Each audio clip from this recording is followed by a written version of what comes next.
Assalamualaikum warahmatullahi wabarakatuh. Innal hamdalillah nahmaduhu ta'ala wa nasta'inuhu wa nastaghfiruh wa na'udzu billahi min shururi anfusina wa sayyiati a'malina. Man yahdihillahu fala mudilla lahu wa man yudlil fala hadiya lahu.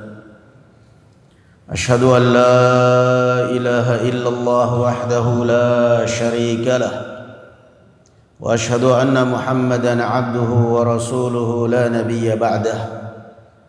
يا أيها الذين آمنوا اتقوا الله حق تقاته ولا تموتن إلا وأنتم مسلمون. يا أيها الذين آمنوا اتقوا الله وقولوا قولا سديدا يصلح لكم أعمالكم ويغفر لكم ذنوبكم ومن يطع الله ورسوله فقد فاز فوزا عظيما. أما بعد، معاشر المسلمين والمسلمات jamaah salat subuh yang dirahmati oleh Allah Subhanahu wa taala. Alhamdulillah, dengan segala limpahan rahmat dan karunia dari Allah Subhanahu wa taala, pada pagi hari yang cerah ini kita masih dibangunkan kembali untuk melaksanakan ibadah salat subuh. Mudah-mudahan Allah Subhanahu wa taala menerima amal ibadah kita dan melindungi dan memberkahi kita dan keluarga kita semua di hari-hari kita. Amin ya rabbal alamin. Salawat serta salam semoga tetap tercurahkan kepada Nabi kita Muhammad sallallahu alaihi wa ala alihi wasallam, pada keluarga beliau dan para sahabatnya serta para pengikutnya ila yaumiddin.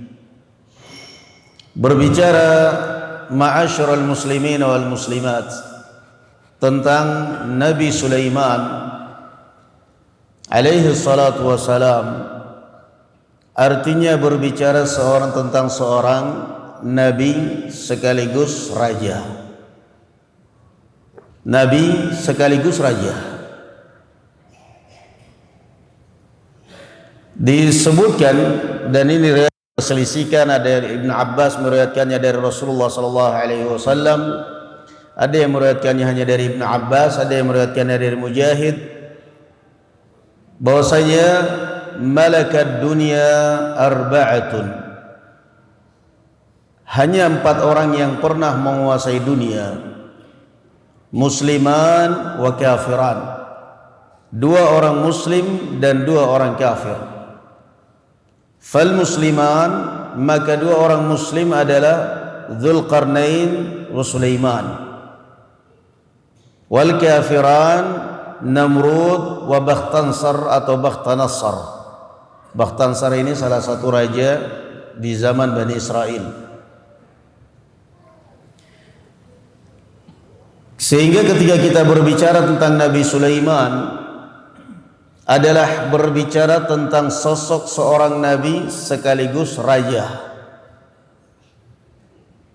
Dia mewarisi kerajaan ayahnya Daud alaihi salatu wassalam, dan Daud mewarisi raja dari panglima Talut yang ditunjuk oleh Nabi Syamuel untuk memimpin perang atas permintaan Bani Israel melawan tentara Jalut. Seperti itu dikisahkan oleh Allah Subhanahu wa taala tentang Bani Israel. Ketika, dan ini dikisahkan, disebutkan oleh Imam Ibnu Katsir rahimahullahu taala dalam Al-Bidayah wa Nihayah, ketika tentara Talut berhadapan dengan tentara Jalut yang jumlahnya tidak seimbang. Jalut ini manusia-manusia raksasa yang sangat kuat, yang sangat perkasa. Belum lagi jumlah pasukan 3 kali lipat dibandingkan dengan pasukan Talut. Sehingga kaum muslimin ketika berhadapan dengan tentara Jalut mengatakan, la taqata lana al-yawma bi Jalut wa junudih. Kita tidak akan mungkin hari ini berhadapan dengan tentara Jalut. Panik. Namun sebagian yang kuat imannya mereka mengatakan kam min fi'atin qalilatin ghalabat fi'atan katsiratan biidznillah. Berapa banyak orang yang minoritas yang jumlahnya sedikit bisa mengalahkan jumlah yang banyak dengan izin Allah Subhanahu wa taala. Maka pelajaran sedikit di sini menunjukkan bahwa jangan pernah merasa kecil hati karena Anda minoritas menegakkan kebenaran. Jalankan kebenaran itu, Allah akan menolong Anda. Fahazamuhum biidznillah. Sampai kemudian Talut mempertaruhkan kekuasaannya. Siapa yang bisa berhasil membunuh Jalut, maka saya akan serahkan kekuasaanku dan saya akan jadikan dia sebagai menantuku. Dan setelah Nabi Dawud berhasil membunuhnya seperti dikisahkan, faqatala Dawud Jalut wa atahu Allahul mulk. Maka Dawud pun berhasil membunuh Jalut dan Allah berikan kekuasaan Talut kepada dia, sehingga terkumpullah kepada Nabi Dawud kenabian sekaligus kerajaan. Setelah Nabi Dawud alaihi salatu wassalam meninggal, maka kerajaan dan kenabian ini diwarisi oleh Sulaiman. Wa waritha Sulaimanu Dawud. Dan Sulaiman meneruskan, mewarisi Dawud alaihi salatu wassalam. Namun ada kelebihan, ada banyak kelebihan yang Allah Subhanahu wa taala berikan kepada Sulaiman dan tidak diberikan kepada Daud. Di antaranya adalah al-hikmah. Nabi Sulaiman lebih bijak di dalam menghukumi dibandingkan Nabi Daud. Makanya Allah Azza wa Jalla katakan di dalam Al-Qur'anul Karim, فَفَهَّمْنَاهَا سُلَيْمَانَ وَكُلًّا آتَيْنَا حُكْمًا وَعِلْمًا. Dan kami berikan kepada Sulaiman pemahaman yang lebih, dan dua-duanya kami berikan kepada mereka ilmu dan hukum. Nabi Daud, Nabi Sulaiman, Allah berikan ilmu, Allah berikan kelebihan untuk menghukum, menjadi hakim. Tetapi Allah Azza wa Jalla berikan pemahaman kepada Nabi Sulaiman lebih daripada Daud, dan itulah yang dinamakan fiqh. Ada orang yang hafal Quran tetapi enggak faham, enggak begitu cerdas, enggak begitu kuat untuk mengambil istinbat. Ada orang yang hafalan Qurannya dikit tapi cerdas, bisa faham, bisa mengambil istinbat. Itulah Nabi Sulaiman alaihi salatu wassalam. Lebih bijak, lebih kuat di dalam memahami kasus, di dalam menuduhkan masalah, dan ini tercermin di dalam dua masalah atau dua kasus. Kasus yang pertama di dalam Al-Quran, Allah Azza wa Jalla katakan, idh nafashat fihi ghanamul qawmi wa kunna lihukmihim syahidin fafahamnaha Sulaiman wa kullan atayna hukman wa ilma. Pernah ada kasus kejadian seorang petani dan peternak yang bertetangga. Mereka biasa, petani mengurus kebunnya, peternak menggembalakan kambingnya. Sampai suatu saat sang petani lupa menutup pintu kebunnya. Akhirnya nafashat fihi ghanamul qaum. Akhirnya kambing peternak ini pun masuk ke kebun petani dan memakan semua tanaman yang ada di dalamnya sampai rusak itu kebunnya. Ribut mereka, enggak terima petani. Maka mereka pun berhukum kepada Daud alaihi salatu wassalam. Nabi Daud menghukumi bahwa kambing-kambing milik peternak ini adalah diambil oleh petani sebagai hukuman. Otomatis yang nangis peternak. Saya mau hidup dari mana? Habis harta saya. Mereka tidak terima, peternak tidak terima. Dan peternak, petani pun juga keberatan melihat saudaranya jatuh miskin, saya enak sendiri, saudara saya miskin, saya nggak terima. Maka mereka akhirnya berhukum kepada Nabi Sulaiman. Maka Nabi Sulaiman pun memutuskan untuk sementara waktu sebagai hukumannya peternak ini merawat kebun peternak ini merawat kebun petani, dirawat dirawat sampai bisa kembali seperti semula, sampai berbuah. Sementara sambil menunggu kebun berbuah, sang petani ini boleh mengambil air susu dari ternak kambing peternak ini sebebas. Masya Allah. Silahkan sang peternak sambil menggembalakan kambingnya, sambil merawat kebun petani. Sang petani sambil menunggu kebun berhasil, bebas mengambil susu kambing, tidak boleh dicegah, tidak boleh dilarang. Ntar kalau sudah kebunnya berhasil, baru kemudian peternak bebas menggembalakan kembali kambingnya dan tidak lagi mengurus kebun. Mereka pun terima karena dua-duanya untung dan tidak ada yang dirugikan. Maka Allah Azza wa Jalla memuji Nabi Sulaiman. Fafahamnaha Sulaiman. Kami berikan pemahaman lebih kepada Nabi Sulaiman daripada Daud alaihi salatu wassalam. Kasus yang kedua ketika dikisahkan oleh Rasul sallallahu alaihi wasallam, ketika ada dua orang wanita yang menggembalakan kambingnya dengan membawa bayi mereka masing-masing. Satu wanita berpostur tinggi besar, yang satu berpostur pendek kecil. Mereka menggembalakan kambing sambil membawa bayi mereka. Fa'ada dhi'bu ala waladihima. Tanpa mereka duga, tiba-tiba datang serigala dan memangsa salah satu dari bayi mereka ini. Fatakhasamata ila Daud. Maka mereka pun berhakim kepada Nabi Daud. Nabi Daud melihat dari postur tubuh kedua wanita ini, yang satu besar tinggi, yang satu kecil pendek.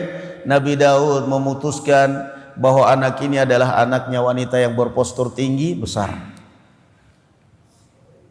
hanya karena melihat dari postur tubuh. Mereka tidak terima, datang kepada Nabi Sulaiman alaihi salatu wassalam. Nabi Sulaiman kemudian mengatakan, itu sikinan, ambilkan pisau. Madza taf'al bis-sikkin? Wanita yang berpostur kecil pendek mengatakan, yarhamukallah, semoga Allah merahmatimu, apa yang kamu hendak lakukan dengan pisau ini? Qala asyukkuhu bainakuma. Kata Nabi Sulaiman, daripada kalian perebutkan satu anak ini, mending saya bagi dua ini anak. Adil, dibelah dua. Iya, kalau semangka dibelah dua masih bisa dimakan. Ayam dibelah dua masih bisa, bahkan dipotong-potong tetel-tetel masih bisa dibikin sate. Ini anak kecil bayi mau dibelah dua. Wanita yang berpostur besar tinggi, dia mengatakan, if'al rahimakallah, lakukan, saya setuju dengan hukum kamu. Wanita yang berpostur kecil pendek nangis, menjerit menangis, la taf'al rahimakallah ya ibnuha wa ibnuha. Jangan lakukan itu, semoga Allah merahmati kamu. Saya ridho, anaknya udah diambil sama dia, tidak apa-apa, dibawa pergi, udah itu anaknya. Faqada bihi lis-sughra. Maka Nabi Sulaiman memutuskan anak ini adalah milik wanita yang berpostur kecil pendek, yang dimakan serigala adalah anaknya wanita yang berpostur tinggi besar. Dari mana? Itulah namanya cerdas. Yu'til hikmata man yasha' wa man yu'tal hikmata faqad utiya khairan katsira. Allah memberikan hikmah pada siapa yang dikehendakinya, dan siapa yang Allah berikan kepadanya hikmah atau kebijaksanaan, ketenangan, maka Allah telah memberikan kepada orang itu kebaikan yang luar biasa. Dari mana Sulaiman memutuskan bahwa anak ini adalah milik wanita yang berpostur kecil pendek? Dari rahmat dan kasih sayang seorang ibu. Dia tidak mau melihat anaknya di depan matanya mati. Lebih baik hidup, tapi lebih baik diambil orang hidup daripada saya harus menyaksikan dia meninggal. Sementara wanita yang berpostur tinggi besar dendam dia, karena dia merasa anaknya dimakan serigala, daripada cuma anak saya yang mati, mending dua-duanya. Maka Nabi Sulaiman, dah ini bukan anakmu, kentara begitu. Nah, Ini contoh bagaimana Allah Azza wa Jalla berikan kepada Sulaiman kebijaksanaan dan kecerdasan dalam hukum, dalam hikmah, lebih dari pemahaman, lebih dari Nabi Daud alaihi salatu wassalam. Berbicara tentang Nabi Sulaiman adalah berbicara tentang seorang raja yang pernah merajai dunia. Nabi, tadi kalau kita berbicara tentang Nabi Sulaiman adalah berbicara tentang orang yang sangat bijaksana. Sekarang kita berbicara tentang Nabi Sulaiman adalah berbicara tentang seorang yang pernah merajai dan menguasai dunia. Sulaiman. Kekuasaan Nabi Sulaiman alaihi salatu wassalam, kekuasaan yang tidak pernah Allah berikan kepada seorang sesudah beliau. Kenapa? Beliau sudah mengunci terlebih dahulu dengan berdoa kepada Allah, Rabbighfirli wa habli mulkan la yanbaghi li ahadin min ba'di. Ya Allah, ampunilah dosa-dosaku dan berikanlah kepadaku kekuasaan yang tidak Engkau berikan kepada seorang pun sesudahku. Dikunci oleh Nabi Sulaiman. Berikan kepadaku kekuasaan yang tidak Engkau berikan kepada seorang pun sesudahku. Sampai-sampai Rasul sallallahu alaihi wasallam suatu saat pernah salat subuh atau salat isya, salat. Tiba-tiba beliau terlihat tangannya kayak mengambil sesuatu ke depan, kayak megang sesuatu. Para sahabat di belakang makmum penasaran apa yang diambil oleh Rasulullah. Setelah Rasulullah salat, mereka bertanya, ya Rasulullah, ra'ainaka ka'annaka tanawalta syai'an. Ya Rasulullah, kami melihat Anda tadi seakan-akan memegang sesuatu ketika Anda salat. Kemudian beliau menjawab, inna syaitana arada alayya fahanaktuh. Tadi setan ganggu saya ketika sedang sholat, ganggu saya di depan, maka saya cekik lehernya sampai terasa lidahnya, dinginnya lidahnya di tangan saya. Fawallahi, demi Allah, laula da'watu akhi Sulaiman la asbaha marbutan fi sariyatil masjid yal'abu bihi ghilmanul Madinah. Demi Allah, kalau bukan karena teringat dengan doanya saudara saya Nabi Sulaiman, dan berikanlah kekuasaan kepadaku ya Allah yang tidak Engkau berikan kepada seorang pun sesudahku, maka saya akan ikat dia di tiang masjid supaya esok hari kalian bisa lihat itu bagaimana mukanya setan dan untuk mainan anak-anak di Madinah. Naam. Itu barakallahu fikum Nabi Sulaiman alaihi salatu wassalam. Wa habli mulkan la yanbaghi li ahadin min ba'di. Dan berikan kekuasaan kepadaku yang tidak Engkau berikan kepada seorang pun sesudahku. Sampai Nabi sallallahu alaihi wasallam hendak mengambil barakallahu fikum, mengikat ini jin tadi, tidak bisa. Kenapa? Doanya Nabi Sulaiman.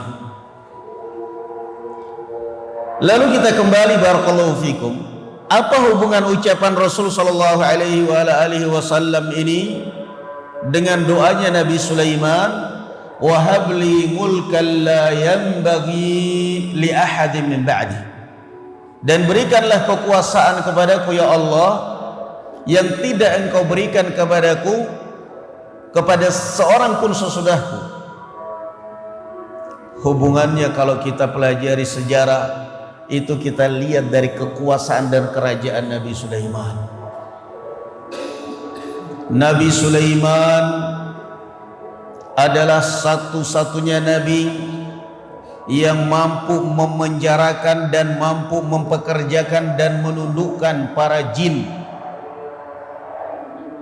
Sehingga kalau ada mungkin dukun, orang belajar ilmu kanuragan yang katanya bisa bekerja sama dengan makhluk halus, bisa mereka menyuruh ini, bisa memenjarakan para jin, dipenjarakan itu jinnya, ditangkap di ini, kamu nggak bakal bisa. Itu hanya Nabi Sulaiman yang bisa. Hanya Nabi Sulaiman yang bisa, kamu gak bakal bisa. Wa habli mulkan la yanbaghi li ahadin min ba'di. Nabi Sulaiman alaihi salatu wassalam, Allah Azza wa Jalla tundukkan kepadanya para jin, para syayatin. Wa minasyayatin man yaghusuna lahu wa ya'maluna 'amalan duna dzalik. Dan di antara para syayatin ada yang bekerjanya, ada yang pekerjaannya barakallahu fikum menyelam di dalam lautan, mengambilkan kekayaan-kekayaan lautan dan dipersembahkan kepada Sulaiman.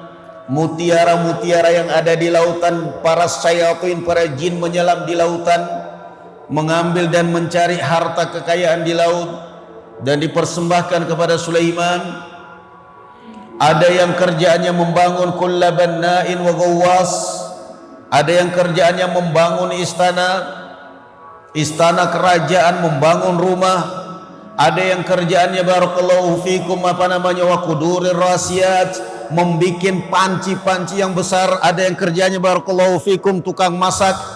Itulah Nabi Sulaiman alaihi salatu wassalam. Nah, ada yang kerjaan seperti itu. Wa qudurir rasiyat. Ada yang kerja, ada yang di penjara. Wa man yazig minhum an amrina nuziqhu min adzabis sa'ir. Dan siapa yang berani membangkang kepada Nabi Sulaiman, maka akan disiksa oleh Nabi Sulaiman. Ada yang dipenjara. Itulah para jin. Maka kemudian datang sebagian orang yang berusaha mempelajari ilmu-ilmu seperti ini, yang katanya menangkap jin di penjara, yang kemudian bekerja sama dengan jin, menyuruh ini semua. Kamu gak bakal bisa. Itu cuman bohongan aja. Kalaupun mungkin bisa seketika aja, nggak bakal selamanya. Kenapa? Yang bisa seperti itu Nabi Sulaiman alaihi salatu wassalam.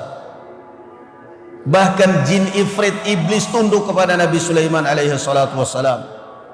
Falamma qadayna 'alaiha al-maut ma dallahum ala mauti illa dabbatul ardi ta'kul min sa'atah.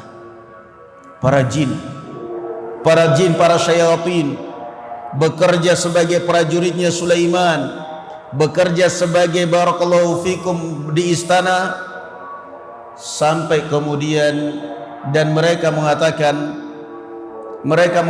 bahwa mereka adalah mengetahui hal-hal yang gaib. Itu pengakuan para jin. Mereka selalu mengkampanyekan, selalu koar-koar, kami mengetahui hal-hal yang gaib, kami tahu masa depan, kami bisa meramalkan masa depan, kami bisa ini, kami bisa itu. Maka Allah Azza wa Jalla menguji mereka dengan meninggalnya Nabi Sulaiman. Kalau memang kalian mengetahui gaib, coba kalian. Nabi Sulaiman meninggal, mereka tidak tahu kalau Nabi Sulaiman sudah meninggal. Mereka tetap bekerja, tetap tunduk, tetap takut kepada Nabi Sulaiman. Mereka meyakini bahwa Nabi Sulaiman ini masih hidup. Mereka tahu kalau Nabi Sulaiman sudah meninggal setelah tongkatnya Nabi Sulaiman lapuk dimakan rayap dan Nabi Sulaiman jatuh. Falamma kharra tabayyanatil jinnu an law kanu ya'lamuna al-ghaiba ma labithu fil 'adzabil muhin. Ketika Nabi Sulaiman jatuh tersungkur karena sudah meninggal lama, para jin pun mengatakan, ternyata kita selama ini bohong. Kalau memang kita bisa meramalkan masa depan orang, kalau memang kita bisa mengetahui hal gaib, kenapa kita tersiksa pada Nabi Sulaiman, tetap takut padahal dia sudah mati? Itu diantara kerajaan yang Allah berikan kepada Nabi Sulaiman, bisa menundukkan para jin, bisa menundukkan para syayatin. Maka kalau ada orang yang menirunya di zaman sekarang, mau menundukkan jin, mau bekerja sama, mau memenjarakan para jin, kamu gak bakal bisa. Itu ilmunya Nabi Sulaiman. Nabi kita sallallahu alaihi wasallam gak bisa. Nabi Sulaiman, di antara kekuasaannya kata Allah Azza wa Jalla, wa sakharna lahu riha tajri bi amrihi rukha'an haitsu ashaba. Dan kami tundukkan kepada Nabi Sulaiman angin. Wali Sulaiman ar-riha ghuduwuha syahrun wa rawahuha syahr wa asalna lahu 'ainal qitr. Dan kami tundukkan kepada Nabi Sulaiman angin berhembus ke arah yang dia inginkan. Kendaraan Nabi Sulaiman, Ghuduha syahr wa rawahuha syahr. Perjalanan yang orang lain ditempuh dengan 1 bulan, perginya 1 bulan, pulangnya 1 bulan, Nabi Sulaiman cukup di pagi hari sudah nyampai di tempat tujuan. Ghuduha syahr wa rawahuha syahr. Pulangnya yang semestinya ditempuh perjalanan 1 bulan, Nabi Sulaiman cukup di pagi hari udah nyampai tujuan. Kok bisa seperti itu? Apa kendaraan Nabi Sulaiman? Angin, dibawa oleh angin. Wasakharna lahu rih, dan kami tundukkan kepada Nabi Sulaiman angin, tajri bi amrihi rukha'an haitsu asab, yang berhembus sesuai dengan arahan Nabi Sulaiman, berarah ke sini, berarah ke sini. Dan ini ilmu juga dipelajari oleh para dukun, bagaimana mereka bisa mengarahkan angin. Katanya hujan karena di sini ada pengantin, mau pengantin, begitu kelihatan mendung mau hujan, ditiup itu anginnya, diarahkan ke sana. Apa bisa? Ya bisa aja, namanya juga maling, kadang-kadang berhasil kok. Tapi apa bisa selamanya? Nggak mungkin, karena itu adalah ilmunya Nabi Sulaiman. Ilmunya Nabi Sulaiman. Kalau mereka mungkin dan berhasil, nggak akan pernah banjir negara Indonesia ini. Kenapa? Banyak pawang hujan. Acara balapan motor pakai pawang hujan. Giliran Jakarta hujan berbulan-bulan, berpekan-pekan sampai banjir, kemana itu pawang hujan? Kenapa nggak digerakkan ribuan ratusan pawang hujan ditiup sampai rumah-rumah warga banjir, kebanjiran, hancur, longsor tanah? Kemana para pawang itu? Kemana? Kabur semuanya. Kenapa? Kalian tidak bakal melampaui batas kalian sebagai manusia. Yang mampu mengarahkan angin, yang mampu merubah arah angin, yang mampu itu adalah Nabi Sulaiman dengan izin Allah Subhanahu wa taala. Wa sakharna lahu riha tajri bi amrihi rukha'an haitsu asab. Pelajari kita sejarah supaya kita enggak dibodohin. Makanya paling-paling hanya sebatas dalam acara-acara tertentu. Masa sudah penting, lebih penting dari acara walimahan daripada rumah-rumah warga yang tergenang banjir. Hujan dari Jumat ke Jumat, dari Ahad ke Ahad, sampai orang menjerit kebanjiran, rumahnya longsor. Kemana itu para pawang? Yang disalahkan jangan gubernurnya kalau begitu, yang disalahkan pawangnya.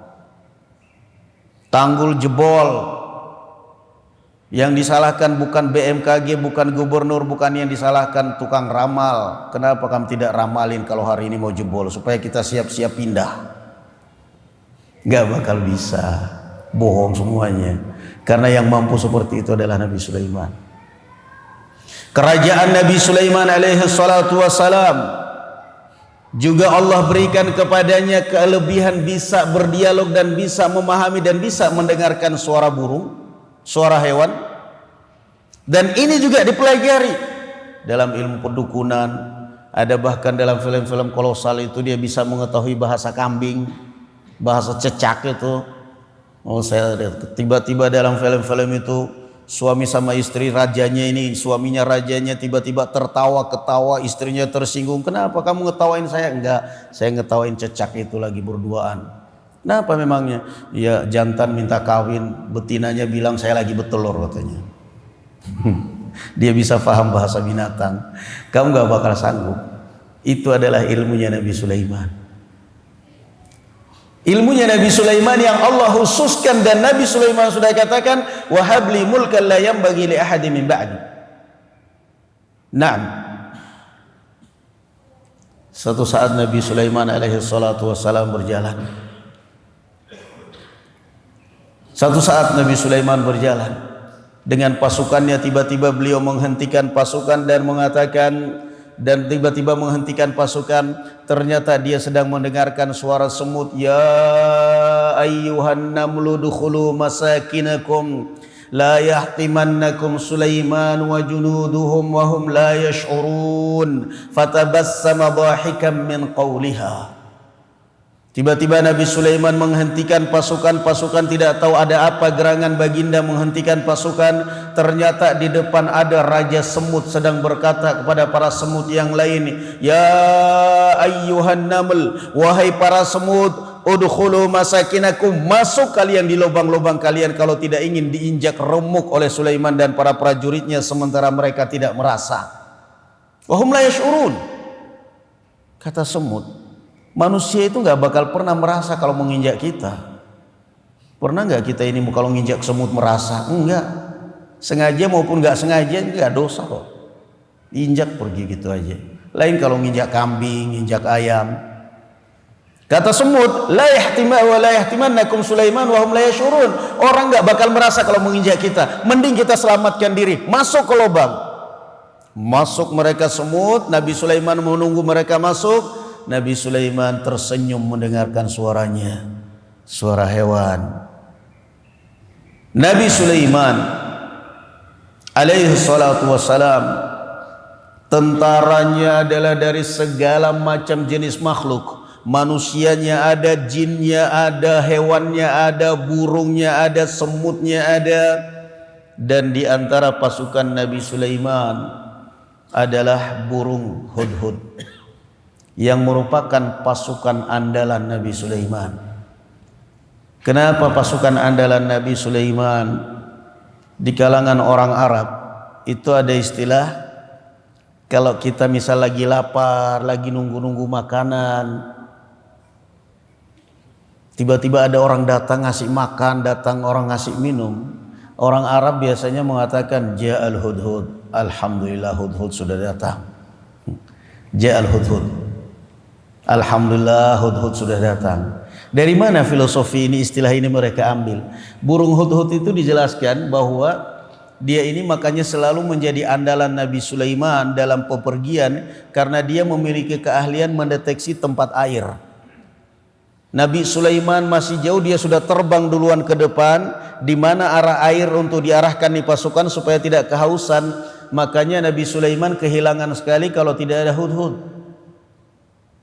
Satu saat Nabi Sulaiman memeriksa pasukan, ternyata dia kehilangan hudhud dan dia mengatakan, "Maliyala aral hudhuda am kana minal ghaibin." Kemana Nabi Hud? Karena kemana hudhud?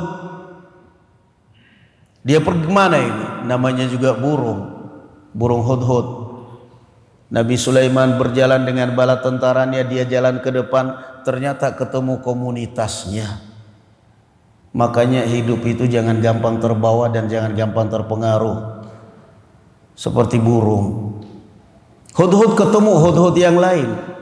Diajak pelesiran mereka ini. Diajak pelesiran kemana? Ke negeri Yaman, Sabah.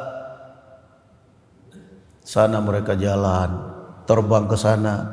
Mereka melihat air, mereka melihat ini. Setelah itu hudhud pulang. Nabi Sulaiman mengancam, "Maliyala aral hudhuda am kana minal ghaibin." Kemana burung hudhud? Kemana pergi burung hudhud? "Lau adzibannahu adzaban syadidan aw la adzbahannah." Saya akan menyiksa dia dengan siksaan yang keras. Para mufassirin mengatakan burung disiksa dicabutin bulunya. "Aw la adzbahannah," atau saya akan potong dia, sembelih dia. Kalau dia datang saya akan potong. Hukuman. Ternyata tidak lama burung hudhud datang. Dan dia pun kemudian memberikan laporan kepada Nabi Sulaiman alaihi salatu wassalam. "Waji'tuka min saba'in binaba'in yaqin. Inni wajadtu imra'atan tamlikuhum wa utiyat min kulli syai'in wa laha 'arsyun 'azim. Wajadtuha wa qaumaha yasjuduna lisyamsi min dunillah wa zayyana lahumus syaitanu a'malahum fasaddahum 'anis sabili fahum la yahtadun. Alla yasjudu lillahi alladhi yukhrijul khaba'a fis samawati wal ardh," sampai akhir ayat. Hudhud datang dan memberitahu Nabi Sulaiman, "Wahai Nabi Sulaiman, saya baru saja melancong, baru saja berziarah, berkunjung ke negeri Yaman." Negeri Yaman yakni provinsi Sabah pada saat itu dan sekarang namanya Ma'rib. Saya mendapati di sana ada sebuah kerajaan yang dipimpin oleh seorang ratu, Ratu Balqis. yang sangat kaya raya, sangat besar kekuasaannya. Namun sayangnya saya mendapati mereka, wahai baginda raja, mereka penyembah matahari. Mereka penyembah matahari. Yasjuduna lisyamsi min dunillah. Nabi Sulaiman tidak serta-merta percaya begitu saja dengan berita dari Hudhud. Nabi Sulaiman mengatakan, "Sanaunzur asadaqta am kunta minal kadhibin." Saya akan cross check dengan berita kamu ini, wahai Hudhud, benar atau dusta, benar atau salah. Idhhab bi kitabi hadza. Nabi Sulaiman nulis surat. Nabi Sulaiman nulis surat. Di dalam suratnya tertulis, Bismillahirrahmanirrahim, innahu min Sulaiman wa innahu bismillahirrahmanirrahim, alla ta'alu alayya wa'tuni muslimin. Idhhab bi kitabi hadza. Pergi, antarkan suratku ini kepada ratu mereka, Ratu Balqis. Pergi Hudhud, yang sampai sekarang jadi lambang kantor pos itu.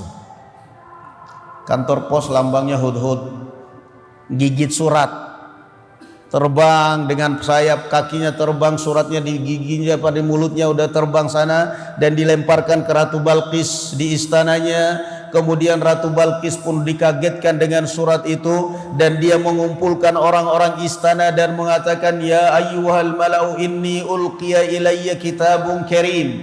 Wahai para pengawalku, aku baru saja mendapatkan surat yang mulia dari Sulaiman yang di dalamnya tertulis Bismillahirrahmanirrahim, alla ta'alu alayya wa'tuni muslimin. Kalian tidak usah membangkang dan mending kalian datang muslim, masuk Islam.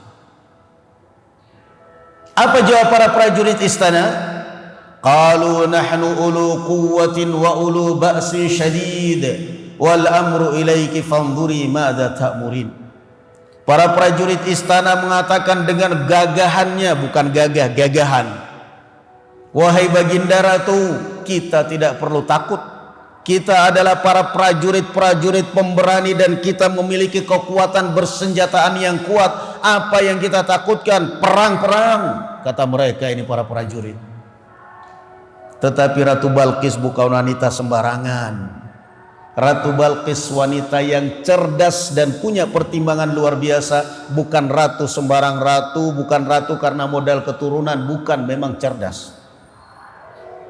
Para prajurit mengatakan, wala amru ilaiki fanzuri. Lebih dari itu wahai baginda ratu, perintah di tangan Anda. Apa yang Anda perintahkan?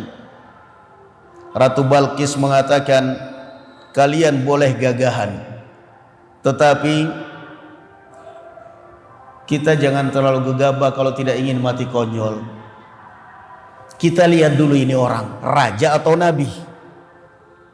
Ratu Balqis cerdasnya. Dan ini adalah seorang raja wa ratu yang benar-benar perhatian dengan keselamatan rakyat dan prajuritnya. Kata Ratu Balqis, kalau dia ini adalah raja biasa, maka berarti tidak ada salahnya kita bertempur dengan mereka, mati hidup, karena toh sama-sama rebutan kekuasaan. Itu Ratu Balqis. Kalau dia raja, berarti dia haus kekuasaan sebagaimana kita haus kekuasaan. Nggak ada perang, nggak apa-apa. Tapi kalau dia ternyata nabi, nggak bakal bisa kita lawan. Subhanallah, cerdasnya itu. Kalau dia adalah nabi, nggak mungkin bisa kita hadapi. Dia didukung, dia bakal ditolong oleh Allah Subhanahu wa taala. Percuma kita mati konyol. Bagaimana cara membuktikannya bahwa ini adalah nabi atau raja? Maka Ratu Balqis pun kemudian menyiapkan hadiah-hadiah yang istimewa, hadiah-hadiah yang luar biasa. Kita sogo aja ini. Kalau dia menerima harta sogokan, ya kurang lebih kayak pejabat-pejabat kebanyakan sama sekarang, nggak mungkin. Disiapkan hadiah. Setelah disiapkan hadiah emasnya, barang-barang berharganya, kemudian para prajurit, beberapa prajurit suruh diantarkan dari Yaman ke Baitul Maqdis ke Filistin. Diantarkan itu hadiah. Kalau dia menerima sogokanku ini, berarti dia raja biasa. Boleh kita perang, kita hadapi. Tapi kalau dia menolak sogokanku ini, berarti dia tidak menerima hadiahku ini, berarti dia adalah nabi. Daripada kita mati konyol, mending masuk Islam. Begitu datang hadiah itu kepada Nabi Sulaiman, Nabi Sulaiman mengatakan, atumiddunani bimalin fama atani Allahu khairum mimma atakum bal antum bihadiyatikum tafrahun.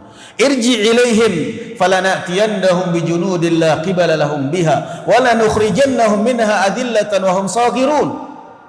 Begitu datang itu setumpuk hadiah emas di hadapan Nabi Sulaiman tersenyum dan mengatakan, kalian mau menyogok saya dengan harta kalian? Apa yang saya miliki lebih banyak daripada yang kalian miliki. Bawa pulang hadiah kalian, laporkan kepada ratu kalian. Dia datang masuk Islam, dia datang mengetunduk kepada saya. Kalau tidak, saya akan porak-porandakan negerinya. Keluar dari istana itu orang-orang yang bawa hadiah balik ke Yaman. Sudah, kata ratu, berarti tidak ada pilihan. Ini orang Nabi, nggak mungkin kita lawan. Maka Ratu Balqis pun kemudian menyiapkan segala persiapannya untuk berangkat menemui Nabi Sulaiman. Ketika di tengah jalan burung hudhud memberikan laporan kepada Nabi Sulaiman, wahai baginda Sulaiman, Ratu Balqis sedang berangkat menuju kemari dengan para pengawalnya. Maka Nabi Sulaiman mengatakan kepada para prajuritnya, man ya'tini bi arsyiha qabla an ya'tuni muslimin. Wahai para prajuritku, ini Ratu Balqis sedang menuju kemari.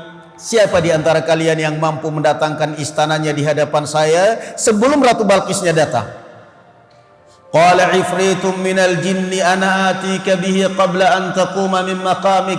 Ada jin ifrit yang mengatakan, wahai baginda raja, saya mampu mendatangkan singgasana Ratu Balqis sebelum anda beranjak berdiri dari tempat duduk anda. Jin ifrit jadi tentaranya Nabi Sulaiman. Tapi kalau sama kita jadi musuh bebuyutan. Qala allazi indahu ilmun minal kitab. Ternyata ilmunya jin masih kalah dengan ilmunya manusia. Manusia lebih hebat dari jin. Ada seorang orang manusia biasa dari ahlul kitab yang namanya disebutkan Asif bin Barkhia, sekretarisnya Nabi Sulaiman. Dia pun mengatakan, ana atika bihi qabla an taquma qabla an yartadda ilaika tarfuk. Wahai baginda raja, saya sanggup mendatangkan singgasana Ratu Balqis kemari sebelum matamu berkedip. Diangkat itu dari Yaman ke Filistin singgasana Ratu Balqis. Begitu Nabi Sulaiman mendengarkan laporan kedua dari Hudhud, wahai baginda raja, Ratu Balqis sudah masuk Baitul Maqdis, sudah masuk Filistin. Nabi Sulaiman memerintahkan kepada para prajuritnya, nakiru laha arsyaha nanzur atahtadi am takunu minal ladzina la yahtadun. Kata Nabi Sulaiman, wahai para prajuritku, coba diukir kembali, coba disetting kembali istananya. Saya penasaran, konon katanya Ratu Balqis ini wanita yang cerdas, saya ingin tes kecerdasannya, tahu apa enggak kira-kira. Maka istananya pun disetting ulang, lantainya dirubah dengan kaca, di bawahnya dialiri air ikan. Saya ingin tahu benar nggak wanita ini cerdas ini. Begitu dia menghadap mau masuk singgasana Ratu Balqis masuk menemui Nabi Sulaiman. Nabi Sulaiman kemudian mengatakan, ahakadha arsyuk, apakah ini singgasanamu? Tanpa mikir panjang dia mengatakan, ka'annahu, iya. Subhanallah, cerdas. Padahal dia dari negeri Yaman. Kenapa dia mengatakan iya? Karena udah paham Nabi Sulaiman raja dan nabi, mampu mendatangkan dalam seketika. Ka'annahu, iya. Begitu dia mau masuk, fakashafat an saqaiha, dia menyingkap jubahnya. Kemudian dia mengatakan, innahu sarhum mumarradun min qawarir. Kata Nabi Sulaiman, masuk tidak perlu menyingkap betismu, itu adalah lantai yang terbuat dari kaca. Kaca di zaman dahulu sudah ada, luar biasa. Sarhum marradu min qawarir. Maka semenjak itu Ratu Balqis mengatakan, wa aslamtu ma'a Sulaiman. Dia akhirnya mengucapkan keislaman di hadapan Nabi Sulaiman. Kemudian yang terakhir sebagai penutup kisah yang kita sampaikan kali ini, setelah Ratu Balqis masuk Islam dengan Nabi Sulaiman di hadapan Nabi Sulaiman beserta para prajuritnya, kemudian Nabi Sulaiman alaihi salatu wassalam mengizinkannya kembali ke Yaman. Dia kembali menjadi raja, menata kerajaannya, sehingga seperti yang diabadikan dalam Al-Quranul Karim, negeri Saba, dalam surat Saba, negerinya pun menjadi negeri yang makmur. Negeri pun negeri yang makmur. Wa daraballahu mathalan qaryatan kanat aminatan mutmainnatan ya'tiha rizquha ragadan min kulli makan. Sampai diceritakan oleh Allah seperti itu. Negeri yang makmur, yang gemah ripah jinawi, itu Yaman, yang kebun-kebun mereka. Kenapa? Ratu yang adil. Dia sampai di sana membuat bendungan raksasa. Sampai sekarang kalau di Yaman itu masih ada bekas-bekas dinamakan Saddu Ma'rib, bendungan Ma'rib, bendungan Ratu Balqis itu. Dia membuat bendungan raksasa untuk menampung air hujan, kemudian dialirkan ke kebun-kebun warga sehingga makmur rakyatnya. Masya Allah, raja yang sangat perhatian dengan rakyatnya, ratu yang sangat perhatian. Makmur, negeri mereka makmur, aminatan mutmainnah, aman tenang di bawah kendali seorang ratu. Namun kemudian perjalanan waktu, Ratu Balqis meninggal, kemudian para prajurit-prajurit yang muslim yang pengikutnya Nabi Sulaiman meninggal, sehingga mereka mulai satu persatu melupakan ajaran Nabi Sulaiman, ajaran Ratu Balqis, ajaran prajurit-prajurit mereka, dan kemudian mereka akhirnya kembali ke agama mereka semula, menyembah matahari. Dan pada saat itu Allah Subhanahu wa taala azab mereka seperti kelanjutan ayat tadi, mutmainnah yatiha rizquha min kulli makan fakafarat bi an'umillah. Ketika mereka kafir dengan nikmat Allah Subhanahu wa taala, Allah timpakan mereka, pecahkan itu bendungan Ma'rib, bendungan Ratu Balqis dipecahkan sehingga air membanjiri negeri mereka. Dan kemudian Allah gantikan dengan beberapa pohon yang penuh duri. Tidak cukup hanya sebatas itu, kata Allah Azza wa Jalla, melainkan Allah Subhanahu wa taala mencerai-beraikan mereka, membuat jarak di antara kampung-kampung mereka, dan sampai sekarang pun masih ada itu bekas-bekasnya di Yaman. Itu sepenggal kisah dari kisah Nabi Sulaiman yang tentunya kalau diceritakan subhanallah, tetapi paling tidak membuka wawasan kita dan menghilangkan rasa penasaran kita tentang apa sebenarnya yang terjadi dengan Nabi Sulaiman. Dan yang terakhir tadi kita kisahkan kisah beliau antara Nabi Sulaiman dengan Ratu Balqis dari negeri Yaman ke Filistin. Mudah-mudahan Allah Subhanahu wa taala senantiasa memberkahi kita dan memberkahi harta kita, memberkahi rezeki kita, dan semoga Allah Subhanahu wa taala senantiasa melindungi kita dan keluarga kita dari berbagai macam musibah dan bala. Allahumma ighfir lana warhamna wahdina warzuqna. Allahumma a'inna ala dzikrika wa syukrika husni ibadatik. Allahumma ya muqallibal qulub tsabbit qulubana ala dinik. Walhamdulillahi rabbil alamin. Subhanakallahumma bihamdik asyhadu an la ilaha illa anta astaghfiruka wa atubu ilaik. Assalamualaikum warahmatullahi wabarakatuh. Pertanyaannya adalah bagaimana proses daripada kepemimpinan daripada Nabi Sulaiman setelah Nabi Sulaiman wafat. Tadi sudah terbaca bahwa saat itu Nabi Sulaiman menghadiahkan kepada orang yang bisa mengalahkan musuh. Jadi prosesnya proses apa, Ustaz? Sedangkan sekarang ini menghadapi proses demokrasi, kita perlu beberapa penjelasan-penjelasan Ustaz untuk menyampaikan apakah kita boleh mengikuti proses demokrasi itu atau kita diam saja. Karena banyak orang pandai yang tidak bisa pandai memanfaatkan keadaan sekarang ini. Assalamualaikum warahmatullahi wabarakatuh. Waalaikumsalam warahmatullahi wabarakatuh. Pertanyaan tadi masalah proses kepemimpinan. Tentunya barakallahu fikum, lain zaman lain cara.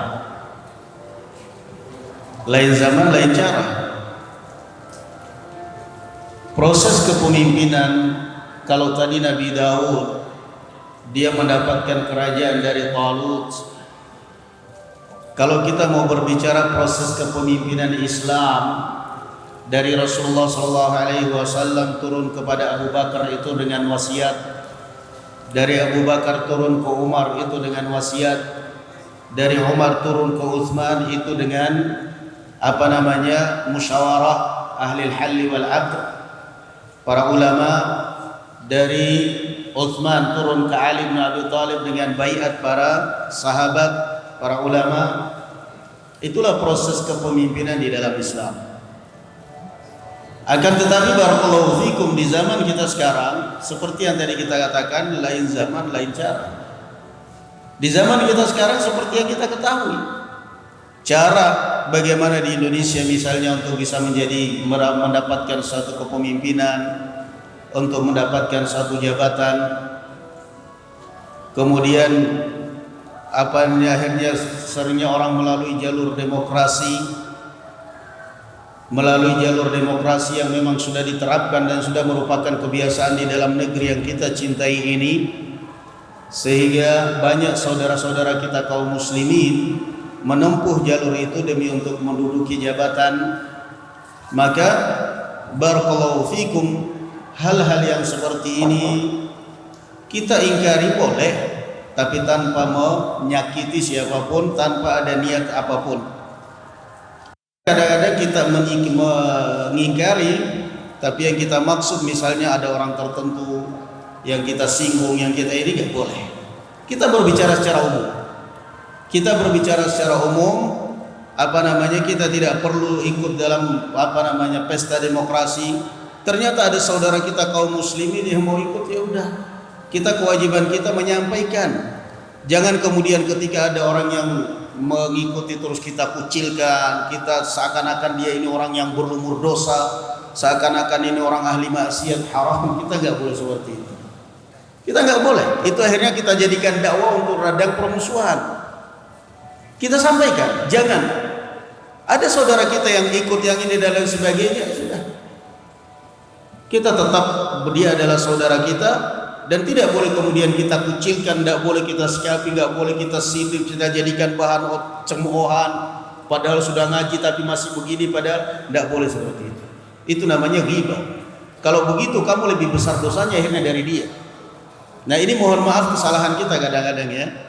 Jadi kita mengatakan kita nggak perlu ikut, misalnya tidak perlu ikut dalam pesta demokrasi.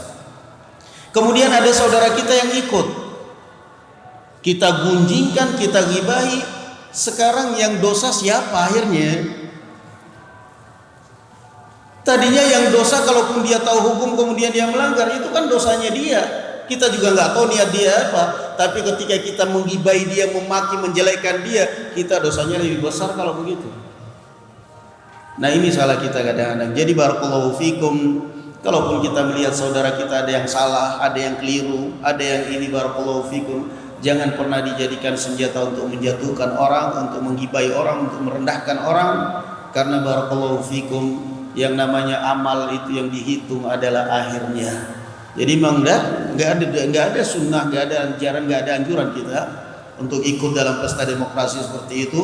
Tapi banyak saudara-saudara kita kaum muslimin yang terlibat. Maka sekali lagi perbiasakan kita ini jangan selalu memposisikan diri untuk membenci orang dan memusuhi orang.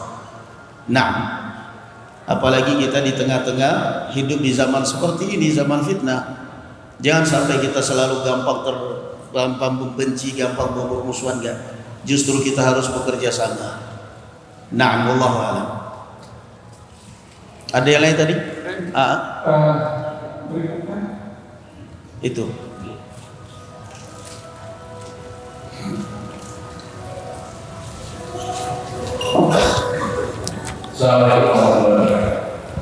Assalamualaikum warahmatullahi wabarakatuh. Di zaman dahulu, zaman Nabi Sulaiman dan zaman sekarang. Di zaman dahulu, saya melihat dari yang dipaparkan Ustaz tadi bahwa Nabi Sulaiman bekerja sama dengan jin dan yang ada perusahaan. Sedangkan di zaman sekarang kita tidak diperbolehkan untuk bekerja sama dengan jin atau bersekutu. Mohon biasanya apa perbedaannya zaman sekarang, perbedaan yang sama zaman sekarang dan zaman dulu. Masya Allah. Terima kasih. Allah barik fiik.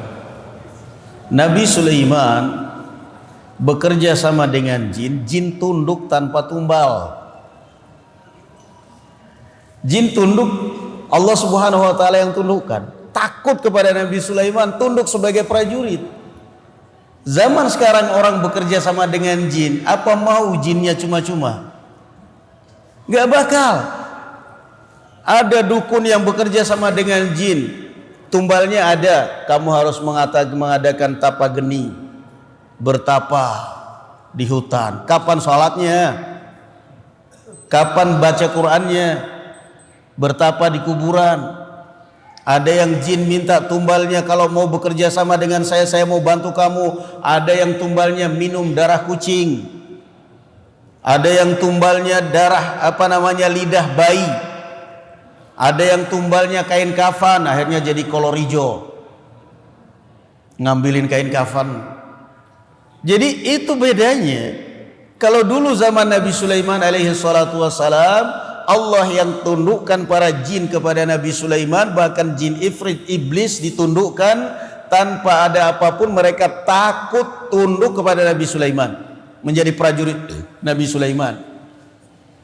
Nah, zaman sekarang, naudzubillah, zaman sekarang nggak ada seperti itu, orang bisa menundukkan jin. Mesti ada tumbal-tumbal tertentu yang harus dia persembahkan.